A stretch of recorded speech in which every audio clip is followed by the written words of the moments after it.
Naya here on the old Skype the old Skype here. You must have an on-set stylist. Uh, because you just every time you're on, I'm amazed by all the just the clothes and the hair and the whole 9 yards. I'm just blown away by this whole thing. I'm just like, really? You Well, if anyone knows me, I am into jewelry, fashion, photography. I am into all that. If you know anything about me, it's gonna be it's gonna be all three put together. So. well, that is awesome. So we are gonna go to your next guest. Tina Rose is going to join us here in just a few seconds, and let's see if we can get the old Skype here to work. We'll see what happens, and it's always technology, and sometimes technology is against me. Hopefully, it won't be against me today, but we are going to go to Naya's next guest here on our program, and if you want to interact with Music Cap, you can do that on the old Facebook. Hello. How are you, my friend? Oh, I'm doing great. How about you, James? Pretty good, actually. I have got the great Nia Lily here, the fantastic Nia Lily. Forget about what you've heard. She is the original gerbil in the batting cage, as I like to say. She has just in an amazing time done some amazing things, and I'm glad that I've got you and her together today. The website for the music is tinarosemusic.com, correct? That's correct. Awesome. That's the website. Awesome. Well, I'm going to get the heck out of the way and let the people with talent talk. So, Naya, go ahead and talk to Tina here. Well, thank you so much, Tina, for being on Music Cap. I do appreciate it. One thing I do want to go into, first of all, you do music and you also wrote a book. Is that correct? Yes. The music kind of stemmed from what I do. I ghostwrite people's love letters. Oh, yes, yes. I've been doing it for so many years. Huh? No, I said go ahead. I'm sorry. I didn't mean to cut you off. Yeah, no, I've been ghostwriting people's love letters for any type of relationship dynamic, for anything, for, 16, 17 years. And because I'm put words together, it kind of grew into a music thing. And I used to sing with an R&B band. And anyway, serendipity has it that I met somebody who loved my lyrics and introduced me to the Brothers Corin, and we created an album. That's awesome. When I was reading on you, your book is called Heart Letters. So tell me, you said that you write, the book is about like other people's relationships. Is that what you said? Okay. Yeah, okay. Actually, the name of the book is Relation Shift. Oh, okay. How to write the words for what you really want to say, and the product is Inspired Heart Letters, kind of like iHeartRadio, but Inspired Heart Letters. Okay. So, what in your music, despite your book, what describe your music typically? Like, would you say it's kind of country, rock, R&B, jazz? Because I listened to some of it, and you got a saxophone in the beginning of one of your musics, which is kind of considered as jazz a little bit. So do you consider your music being a little on the jazz side, or? I would say it's actually, some all the songs are a little different, so it's not like, oh yeah, that's a Tina Rose song. No, they're a little bit different, and so I would say it kind of varies. So yeah, you're right. Some go into the jazz realm, R&B. Others are kind of actually, there's one that could be real country rock, and the rest are sort of acoustic rock. My own individual flavor in it, in each tune. I did not set out to write these tunes. It was weird. Can I tell you the story of how it started? Yes, please. That's my next question. What do you do to get into the music? Okay. So I started out writing a children's book called BFF, Be Friendship Focused. Yeah, and it was like anti-bullying and conflict resolution for kids and self-empowerment, because my daughter was 12 and she was being so bullied in middle school. And my background, I was a family therapist and school psychologist, and even though I was in the business, I wasn't really able to get her the help she needed for fending off these mean girls. I think they were mean because she was so beautiful. But anyway, that's my opinion. But so anyway, I wrote the book, and she and I created the A to Z power cards, kind of an inspirational character building, conversation opener card deck for kids. And I went around the United States speaking at, like, the National Mean Girls Conference. Yeah, that's true. They have that. And, and different, huh? No. I was just laughing like, yes, they have one. Oh, okay. So, yeah, so I did this because my heart went out to the kids. And so I'm out there speaking at all these conferences, and I'm like, oh, wow, on the scary meter, what would be scarier than getting up and speaking in front of this huge room full of people? Would it be bungee cord jumping? Would it be skydiving? Oh, wait a second. How about singing in front of them? Oh, my God, yes. So I go home, and I thought, I got to take a singing class, because I've always been a shower singer.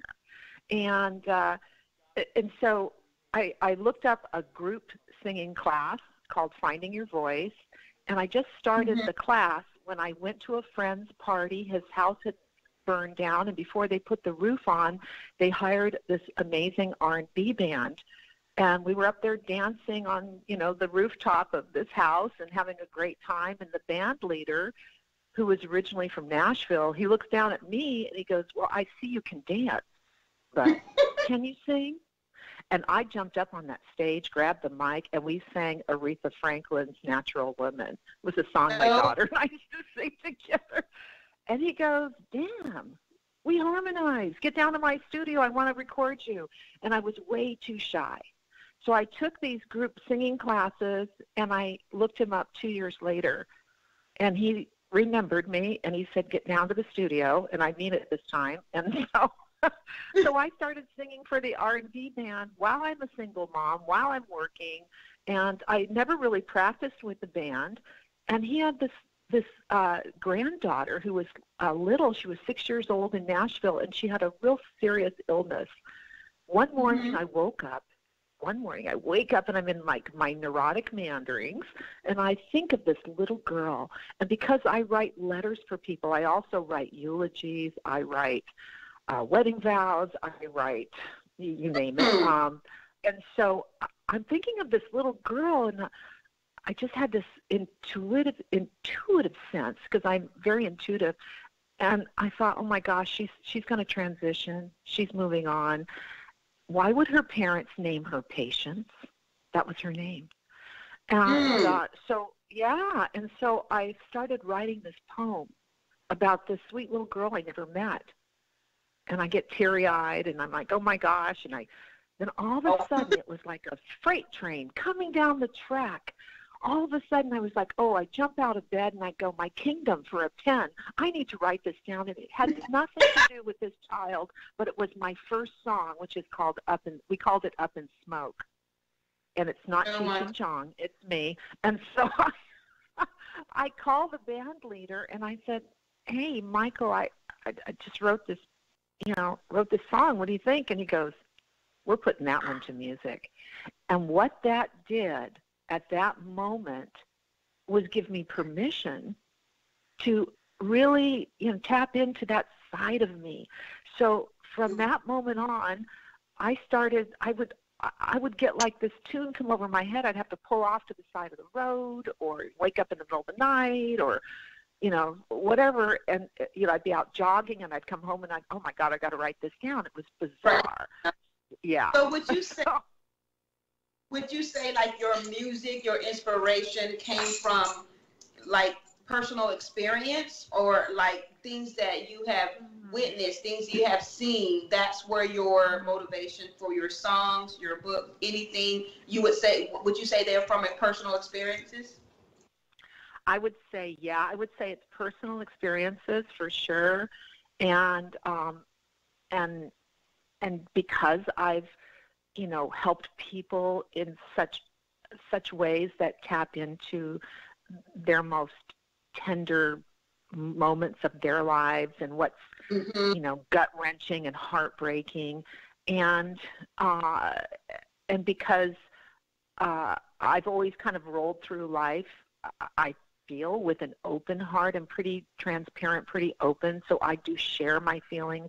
I like to. And I think, our relationships, which most songs, a good many of them are about, the heart and relationships, are actually our best teachers. Yes. Without those rocks in the road, given the opportunity that is to reflect, pause, take a look at it, WTF, I don't care. But we learn from that. Yes. I grow from that. And so do my clients. When I help somebody ghostwrite a letter for them, and people are like, you what? You don't do that. And I'm like, yeah, I do, but I tap into their higher heart and I move past the ego.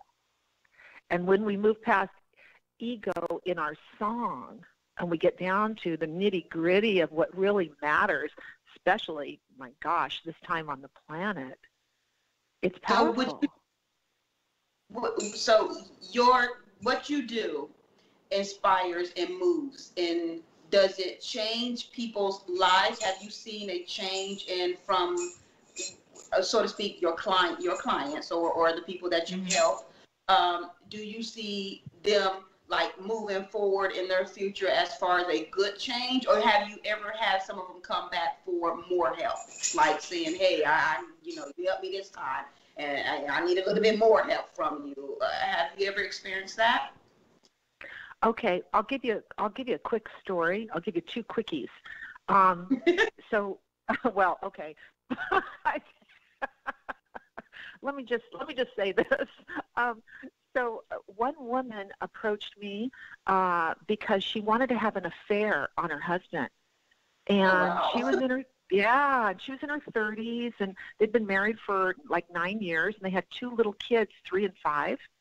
And this man gave her a really nice lifestyle, and she didn't have to work or anything. They had an Olympic pool at their home, and I didn't know her. I met her at an event, and I said, why? And she said, because he's a complete boring computer nerd, and I can't take it any longer. And our lovemaking, if it wasn't for my great imagination, he thinks it's about him, huh? It was just, she was mad. And I'm like, oh my God. Exactly. So I said, let's go to lunch. So we went to lunch, and I drew from her those precious moments and why she married him to begin with, and the fact that he really was a good guy and he was thoughtful. And bottom line, she then said, okay, help me write a letter from my heart to him. I said, great. So I did. She called me and she said, I need that book immediately. Okay, she got the book. And then this is not psychotherapy when I work with people. So I work with a client and then send them off, and if they want to come back, great. In my process with them, I love to have a call back, after a little bit of time to see how they're doing. Anyway, I met with her a few months later, and I actually ran into her, and in town, and she said, "Oh my gosh, you can't believe how in love I am." And I said, "With who?" She said, "My husband." And I said, "Oh my gosh." I said, he liked that letter, huh?" And she said, "I never gave him the letter." I said, "What? You never gave him the letter?" And she goes, "No." She goes, "But I tease him about once a week, and I tell him, 'Hey, honey, I have the most passionate, fabulous letter you will ever, ever receive. And he really wants that letter.'" And I'm like, "Well, give it to him." And she goes, "No, I'd rather tease him. And I tell him it's going to be on his pillow one of these nights." And it drives him crazy. And I said, "Okay, so why are you in love? Tell me all about that."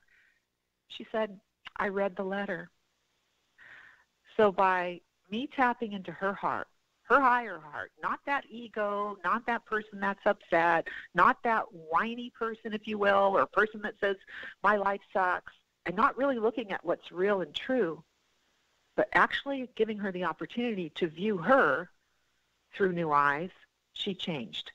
I'll tell you one other quick story. I had a man who had not spoken to his daughter in 30 years. When he was young, he came from a Midwest farmer's family with a bunch of kids, and they were very staunch Catholics. He ended up in the seminary for a year when he was young. Then he gets drafted into the Vietnam War as a combat Marine.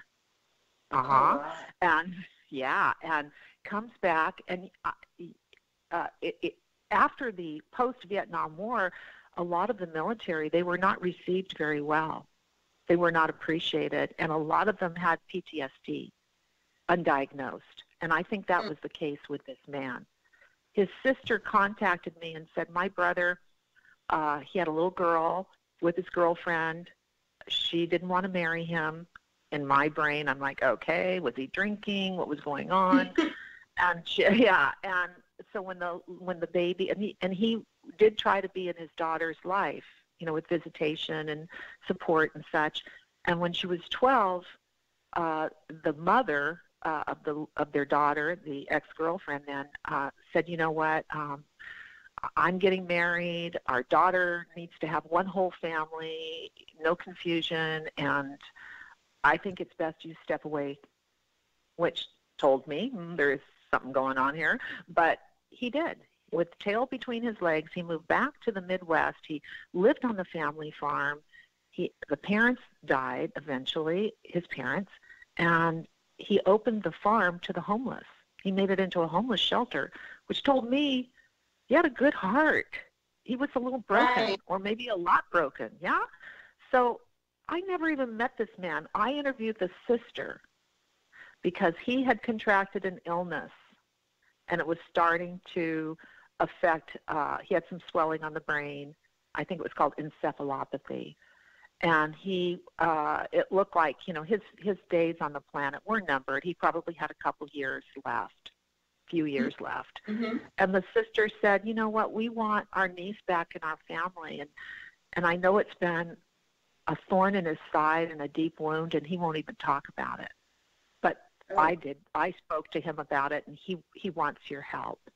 Okay, so I write the letter. She flies back to see the brother. It was Father's Day, and he's watching the Catholic Sunday program on TV, and the topic was about the importance of the father-daughter connection.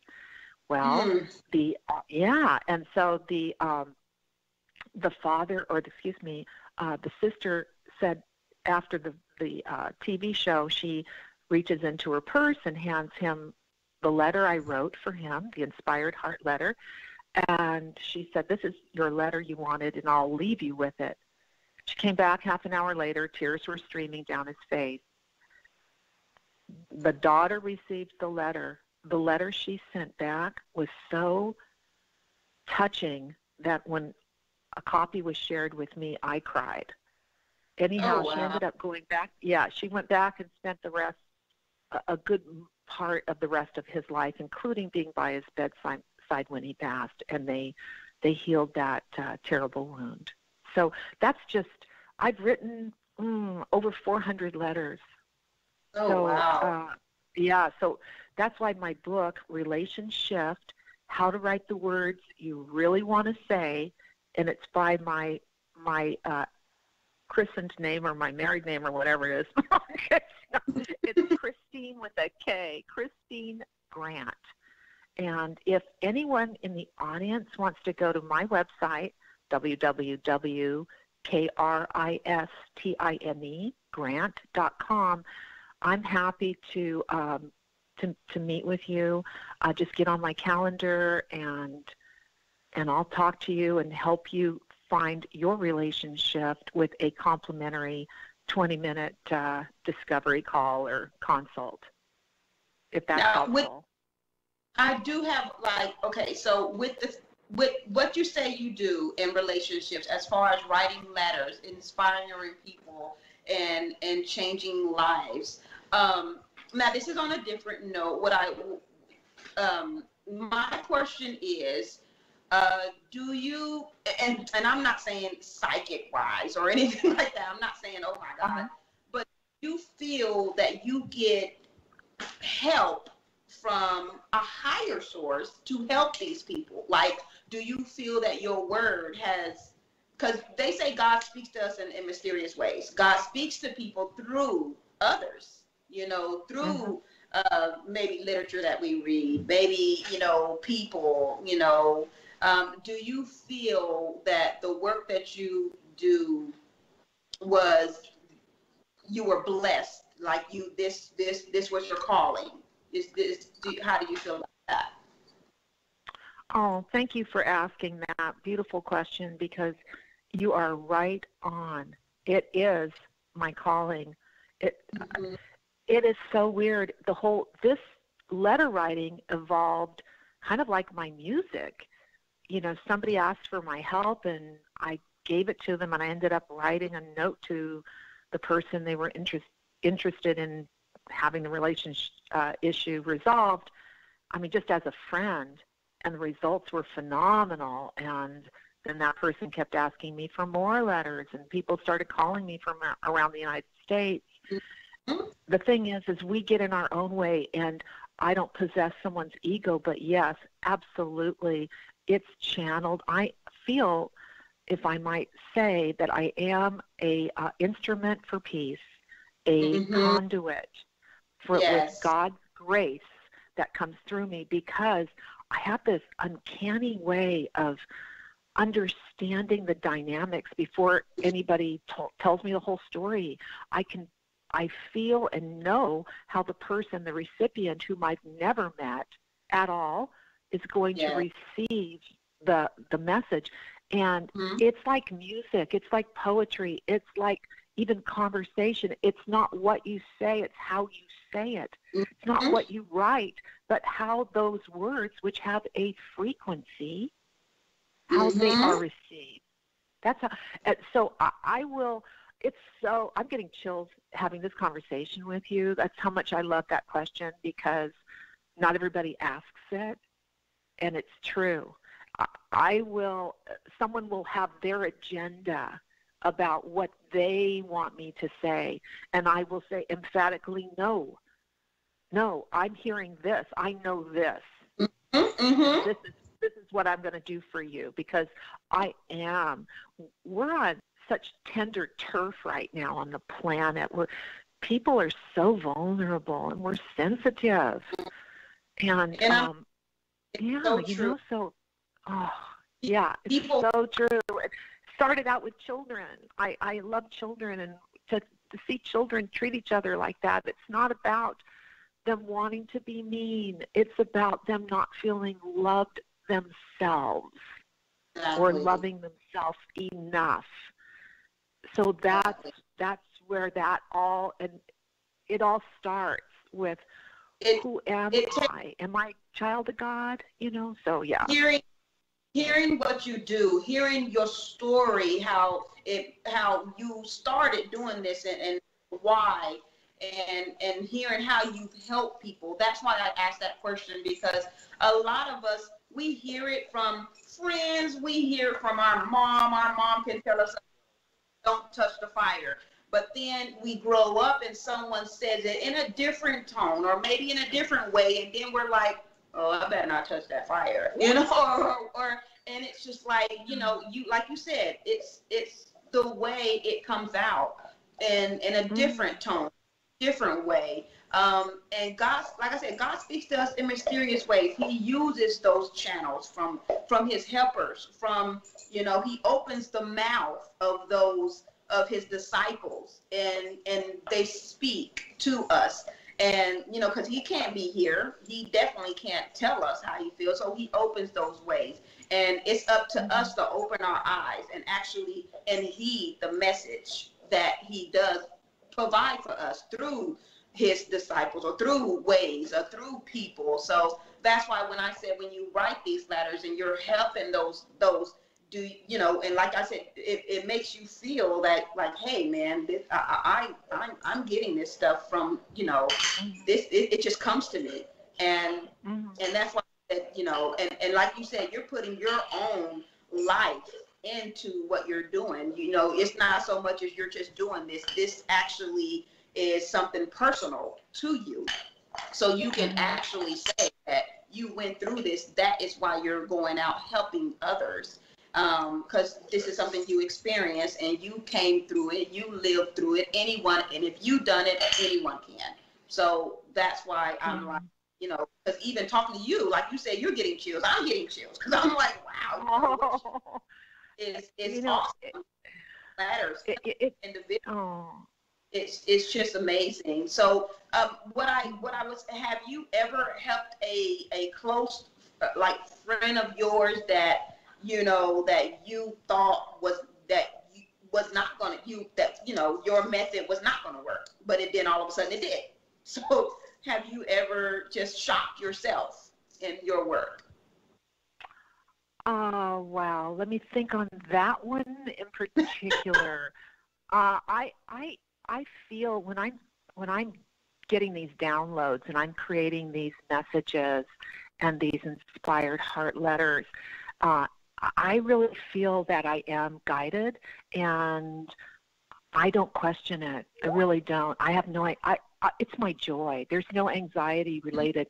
There's I guess the last story I shared about the woman saying she never shared it with her husband, and she read the letter, meaning she got the message that she needed. That was a pleasant surprise. I didn't know it would go down like that, but. Yeah, no, I do feel my own life is a tapestry. I left home at a very young age. My life was not a simple one, and I've had so many chapters in my own life. I feel like I've lived a zillion lifetimes in this one.